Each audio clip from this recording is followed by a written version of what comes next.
बहुत दुख भरी दास्तान है हमारे शहर के लिए, हम सब के लिए। इस्लामुद्दीन साहब, आज जो हादसा हुआ, सबसे पहले उसकी हम निंदा करते हैं हमारे शहर की जानिब से, मुमरा कोसा कलवा की जानिब से।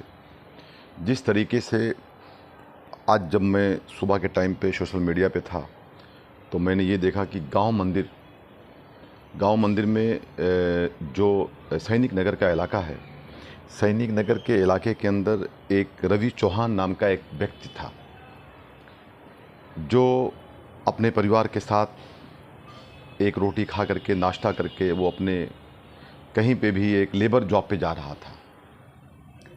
और मालूम ये पड़ा कि कोई एक तार कहें या उसे केबल कहें, वो ज़मीन पे आके ऊपर से नीचे ज़मीन पे आके टूट के पड़ा हुआ था और उनका उसके ऊपर पाँव पड़ गया, जबकि वो समझ नहीं पाए कि ये तार है कि केबल है, कि ये इसमें लाइन है कि नहीं है, करंट है कि नहीं है, पावर सप्लाई इसमें है कि नहीं है। वो बेचारा एक गांव का गुलबर्गा से आया हुआ आदमी बच्चों के साथ अपने यहाँ पे 2 रोटी खा करके अपना पेट पाल रहा था, ज़िंदगी गुजार रहा था। लेकिन आज वो अल्लाह ताला को, भगवान को प्यारे हो गए। हम बता दें आपसे कि तकरीबन जब मैंने ये न्यूज़ को देखी तो वहाँ के जो मुकामी नगर सेवक हैं हमारे भाई शाह आलम साहब, उन्होंने जा कर के वहाँ पे लाइव किया था। मैंने लाइव के माध्यम से उनको देखा कि उन्होंने इसके ऊपर निंदा करते हुए कहा कि कोई एक ऑफिसर था जो कुछ दिनों के पहले एक 200 रुपये का कहीं पे कुछ बातचीत कर रहा था। खैर, वो बातें पुष्टि नहीं कर सकता हूँ मैं, लेकिन अगर ऐसा भी है तो गलत है। तो हम लोगों को जब मालूम पड़ा तो हम लोगों ने, हमारे एक्स नगर सेवक जफ़र नोमानी साहब और साथ में हमारी पूरे साथी, हमारे कौसा के block president Javed Shaikh medical, Jamil Qureshi और ऐसे बहुत सारे, रिजवान शेख, बहुत सारे लोग, हम तो तमाम साथी वहाँ पहुँचे। हम लोग कलवा शिवाजी हॉस्पिटल, तो वहाँ के परिवार के लोग एक ही बात चीख चीख के कह रहे थे।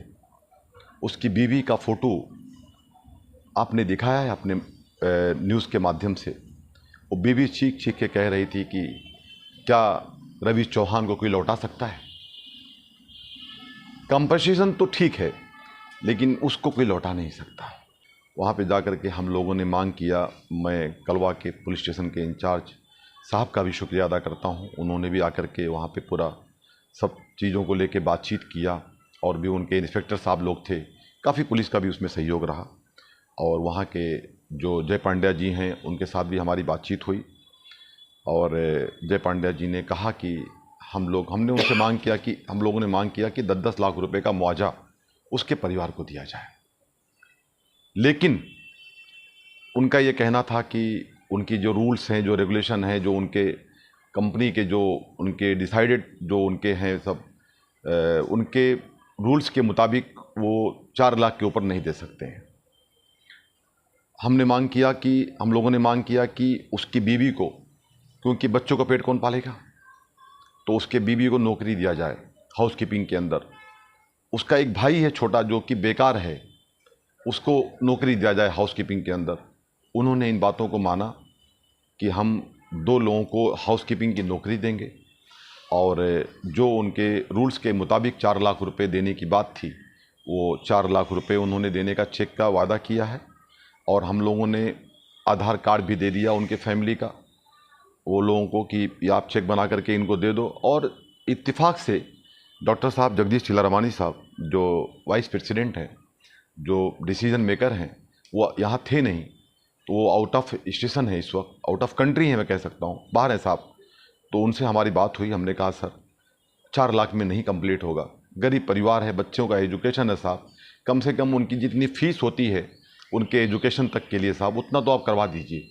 तो उन्होंने कहा कि हम बाहर हैं शमीम भाई, और हम आते हैं, आकर के फिर उनके परिवार के साथ, आप लोगों के साथ बैठ करके कुछ और निर्णय लेंगे, ऐसा उन्होंने कहा है। और मैं उम्मीद करता हूँ कि जगदीश चिल्लारमानी साहब के बारे में कि जो वो कहते हैं उतना वो करते हैं, ज़रूर करेंगे। वो उस परिवार को और कुछ ना कुछ कंपनसेशन और देंगे 4 लाख के अलावा, और उन्हें नौकरी देने का उन्होंने वादा कर दिया है। देखिए, मैं इस्लामुद्दीन भाई, मेरी जहाँ तक समझ में आ रहा है, शमीम खान साहब भी यहाँ बैठे हैं, शायद उनके जहन में बात नहीं आई। जिस तरीके से मैंने जब उनसे कहा कि आपने 4 लाख रुपए का जो मुआवजे का ऐलान किया है, बोले ये हमारे जो कॉन्ट्रैक्ट है, जो MSCDCL के रूल है जिनके थ्रू हम फॉलोअप करते हैं, बोले उसमें 4 लाख रुपए अगर किसी का एक्सीडेंट होता है, वो कोई एक्सपायर हो जाता है तो 4 लाख रुपए का मुआवजा दिया जाए। आपको मैं एक चीज़ उसके एग्जाम्पल के तौर पर बता दूं कि पहले प्लेटफॉर्म टिकट 5 रुपया हुआ करता था, अभी 50 रुपया हो गया। और पहले प्लेटफॉर्म बगैर टिकट के आप जाते थे तो आपकी फ़ाइन 100 रुपये थी, अभी 2000 कर दी। 2000 करने के बाद क्या हुआ कि वो ग्राफ कम हो गया। अगर ये 4 लाख की जगह अगर ये कानून आ जावे, महाराष्ट्र सरकार एक कानून लावे कि 4 लाख की जगह अगर 25 लाख रुपए, अगर किसी का तुम्हारी गलती, टोरेंट की गलती की वजह से अगर किसी की डेथ हो जाती है तो उसको 25 लाख रुपया दिया जाए, तो मुझे यकीन है कि मुमरा शहर के एक भी केबल, एक भी डब्बे, एक भी ट्रांसफार्मर ओपन नहीं मिलेंगे। ये होना चाहिए शिवम भाई, ये बड़ी बात है। चाहे मालूम उनको लगता है कि 4 लाख रुपया ही तो देना है, लापरवाही है उनकी, 100% लापरवाही है।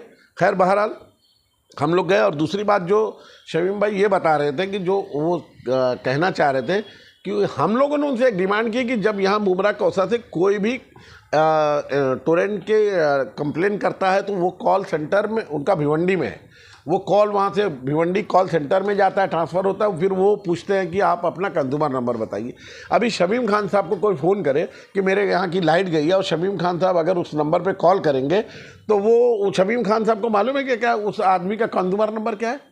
तो उसके लिए हमने क्या डिमांड की कि मुमरा, दीवा और कलवा, उसके लिए एक ऐसा आप नंबर लाइए, एक ऐसे कंप्लेन नंबर लाइए जिस पर यहाँ के तमाम लोग, नगर सेवक हो, NGO हो, तमाम लोग कॉमन एक नंबर इशू करिए, ताकि मुमरा और कलवा और दीवा के लोग ऐसा एक नंबर आ जाए उनके पास कि वो डायरेक्ट उनको कंप्लेन करें और अपनी कंप्लेन को लिखा दें। ये होना चाहिए।